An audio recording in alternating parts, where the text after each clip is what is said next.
How can we solve the British housing crisis? Today, I'm joined by Mark von Grundher, who is a director at Benham Reeves, who are big estate letting agents in London. Mark, what's the answer to the British housing crisis? Talk to me.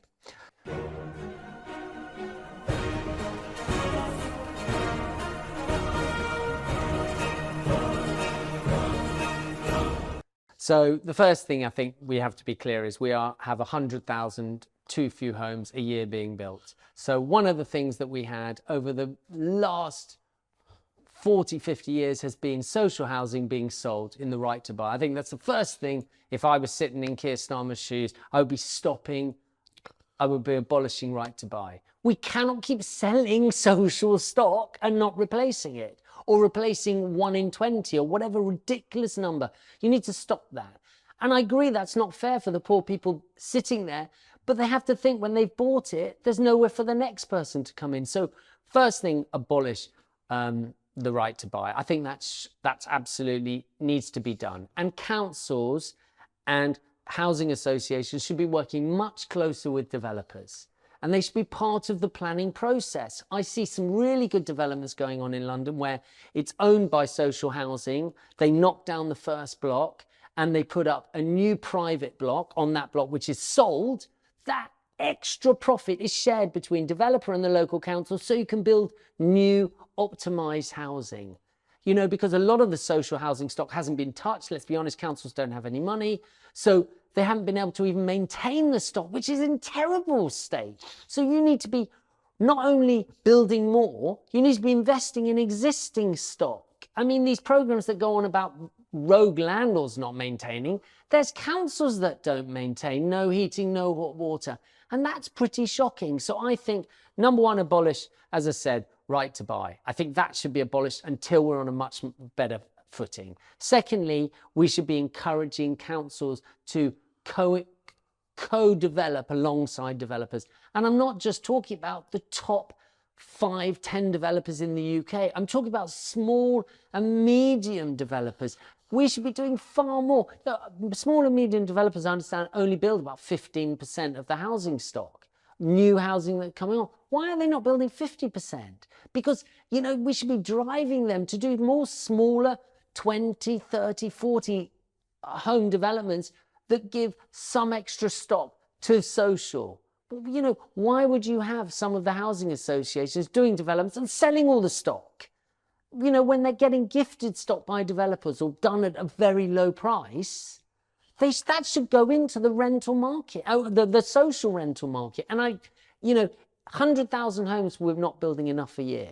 And it's 100,000 every year. Every year it just builds up. 10 years, it's 1 million homes. So that, if you were putting investment into the social stock, and again, where does that money come from? The only place that money should come from is from what developers are doing. I'm not saying tax developers, but I'm saying work alongside them so the money goes into social stock. You see many developments like regeneration and placemaking schemes where a half of the stock is social housing of one form or another.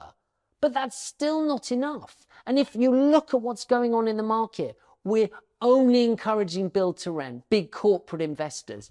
That housing is for expensive brand new housing. That's not for social tenants.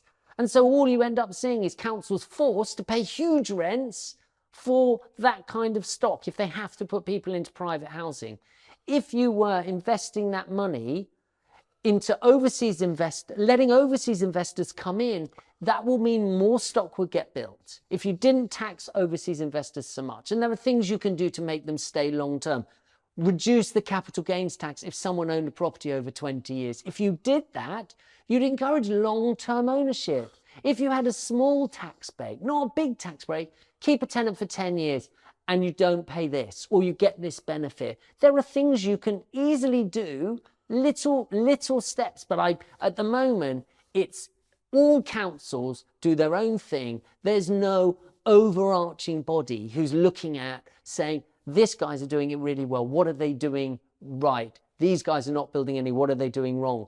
So that you can properly try to bring more housing in to the social sector. So you're almost doing social build to rent. Should do. I genuinely feel if you have a big developer building 1,000 homes and a third of those are going into social, 350 homes, that should be a social rent. You should have social rent.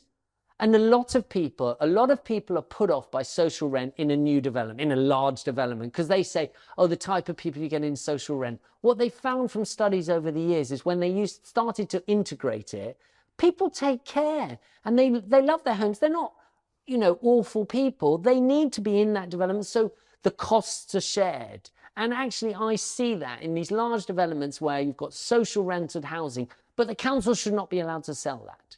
The council should be forced to hang on to it. What they should be targeted by governments, not just to have more stock. They should be targeted if you've got 10,000 social homes at the moment.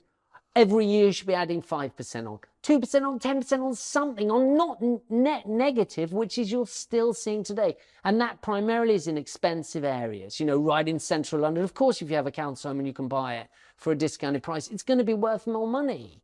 And so I really feel that's an area that, it's very unpopular to talk about, but I think it's a huge issue. Because if not, you're going to have them all renting from the private sector and they're going to be paying private sector rents. Please put your thoughts in the comments whether you agree or disagree with Mark. Mark, thank you for your time today. Thank you very much.